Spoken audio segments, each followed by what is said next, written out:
अस्सलाम वालेकुम दोस्तों, तुसीं वेख रहे हो मेरा पंजाब टीवी तो मैं तुहाडा मेज़बान मुहम्मद लतीफ़ खरल। दोस्तों सब तो पहले अपने चैनल करो सबसक्राइब तो नाल ही बैल आइकन करो प्रेस ताकि साडी हर नई आने वाली वीडियो का नोटिफिकेशन सब तो पहले तुहाडे तक पहुँचे ताकि तुसीं वो वीडियो वेखो सब तो पहले। दोस्तों रोज़ाना की निस्बत अज भी तुहाडे वास्ते एक मज की वीडियो लैके हाज़र होए। उम्मीद करांगे कि तुहानूं ये वीडियो बड़ी पसंद आएगी। तो सब तो पहले कैमरामैन तुहानूं दिखाएगा मझ तसल्ली नाल, कैमरा नज़दीक करते। बग्गा है, इसका मूँह है, चिट्टियां सफेद अखां ते मत्था जिहड़ा वो भी इंदा सफेद छोटा छोटा सिंह है माशाअल्लाह, कुंडल मारी खड़ा सप तरह, बड़ा सोहना सिंह है। चूर कुंडी मुकम्मल इसका वजूद है जी थोड़ी नज़र के सामने। चल भाई ये तो बन लै पावे नाल बन लै। यह मुकम्मल इसका पुट्ठा थोड़ी नज़र के सामने। यह थन थोड़ी नज़र के सामने मुठ भर थन ने तो बड़ा सोहना वाना लई खड़ी है।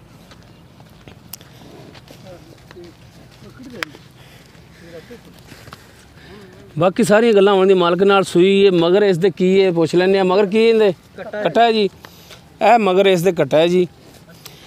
पिछला एक खुर इहदा सफेद है, मत्था ने थोड़ा जिहा सफेद है, चिट्टियां सफेद अखां ने इहदियां, पुछ लैंदी थोड़ी जी सफेद है। तक्को माशाअल्लाह थन बड़ियां सोहणियां विरलां लई खड़े ने ते पूरियां मुट्ठां दे थन ने। सूह तो लग के ते सूह तक चड्डा है ते बन लै माड़ा जिहा। टुरन देण दे विच कोई मसला मसैल नहीं हैगा ते हवाना इहदा तुसीं देख सकते हो कि असार तक जिहड़ा जा रहा है।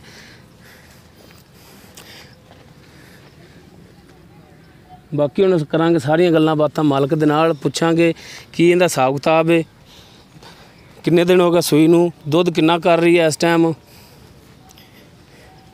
ते रेट की है मंगदे ने अपने तो। ये सारियां गल्लां होणगियां मालक नाल।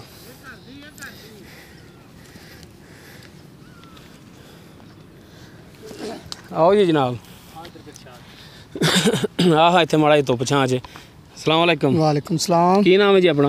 अरशाद अहमद जी। अरशाद अहमद। अच्छा भाई अरशाद, सब तो पहले दसो कि मझ किनवा सुबह सूई? ये दूसरा सूआ सूई है। दूसरा सुबह सूई। किन्ने दिन हो गए सूई नूं? इनू 8 दिन हो गए ने। ते हाज़र टाइम हुण दुध किन्ना कर रही है? हाज़र टाइम इस टाइम 11 किलो दुध कर रही है जी। 11 किलो मैला मूला नहीं सट्टिया इन्हें। अच्छा जी। अज तक दुध वधना इन्हें ते इस टाइम 11 किलो दुध पक्का दे रही है। ठंडा दुध या गर्म दुध थे जी ठंडा ही होंगे। नहीं नहीं, एक हुंदा है गर्म, उन्होंने सददे ने झग समेत जिहड़ा हुंदा है। ठंडा वो हुंदा है कि झग मर जाए जो उदों मिलनी। ठंडा हुंदा है। 2 टाइम दा 11 किलो दुध असी गड़वी नाल मिणांगे, सानू मना के दिओ। मना के जी। एक टाइम दा 5.5 किलो। 5.5 किलो जी। बच्चे नूं छड्ड के 5.5। बच्चे नूं किन्ना कु पवांदे जी? अगला पूरा थान छड्डी दे जी। अगला थान छड्डी दे। हां जी ठीक हो गया। अच्छा इहदा हुण मुनासिब जिहड़ा प्यार मुहब्बत वाला जिहड़ा रेट है वो भी दसो। असी तो जी फिर तुहानूं सामने ही है, तुहाडी जो कुछ भी 2.5 लाख रुपया साडी मांग है। 2.5 लाख? 2.5 लाख साडे नाल इहदे कोई कमी पेशी कर लोगे जे फिर तुसीं दोस्त है मुहब्बत जिवें तुसीं कह दोगे उवें कर लो। चीज़ वेख लो तुहाडे सामने हैगी। मेहरबानी है, शफकत है तुहाडी कि चलो साडे आयां दी दीद करोगे रेट दे विच। इंशाअल्लाह जिवें तुसीं कह दोगे उवें कर लो। ते इंदा पिछले सूबे दे विच आइडिया हैगा कि पहला सूबा जो तुहाडे कोल सूई उदों किन्ना कुछ दुध देने कीता? इहदे थल्ले हैगा सी जी तकरीबन 14 किलो हैगा सी। 14-15 पहलन हो के 14-15। हाँ जी यार पहलन हो के 14-15 दुध नहीं करदियां हुंदियां। इत्थे आके हर बंदा जिहड़ा समझदा यार अगला बंदा झूठ मार रहा, पहले सूबे च नहीं ना करदियां हुंदियां। पता की है ਜਦੋਂ ਬੰਦਾ ਵੇਖ ਲਵੇਗਾ ਨਾ 1-2 ਵਾਰੀ ਚੋਕ ਤੇ ਮੈਲਾ ਸੱਟ ਲਵੇਗੀ ਫਿਰ ਬੰਦੇ ਨੂੰ ਯਕੀਨ ਆਉਂਦਾ, ਕਿਉਂਕਿ ਉਨੀ ਦੇਰ ਤੱਕ ਯਕੀਨ ਨਹੀਂ ਆਉਂਦਾ ਜਿੰਨੀ ਦੇਰ ਤੱਕ ਬੰਦਾ ਆਪਣੀ ਅੱਖਾਂ ਨਾਲ ਵੇਖ ਨਾ ਲਵੇ, ਚੋ ਨਾ ਲਵੇ। ਹੋਰ ਦੂਸਰੀਆਂ ਗੱਲਾਂ ਹੋ ਸਕਦੀਆਂ, ਸਾਡੀਆਂ ਵੀ ਝੂਠ ਹੈ ਤੁਹਾਡੀਆਂ ਵੀ ਝੂਠ ਜੀ ਜੀ। ਪਰ ਜੇ ਤੁਹਾਡੇ ਸਾਹਮਣੇ ਨਹੀਂ ਇਹ ਗੱਲ ਨਹੀਂ, ਤੁਹਾਡੇ ਸਾਹਮਣੇ ਹੈ ਜੋ ਕੁਝ ਵੀ ਹੈ।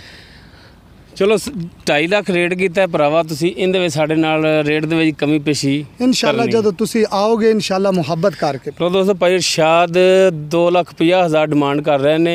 दूसरा सुबह सूई 8 दिन हो गया सूई नूं। 11 किलो दुध इहदे थल्ले ठंडा कहंदे ने कि 2 टाइम दा असीं देवांगे। रेट जिहड़ा इहदे विच भी कमी पेशी अपने नाल करनगे। दोस्तों उम्मीद करने तुहानूं साडी अज दी वीडियो पसंद आवेगी। साडी वीडियो पसंद आवे इन लाइक करना, शेयर करना और अपने कमेंट्स का इजहार करना। साडा राबता नंबर है 0321 57 29 251। इस दे नाल ही मुहम्मद लतीफ़ खरल देवो इजाज़त। मिलने नेक्स्ट वीडियो ते। अल्लाह हाफ़िज़।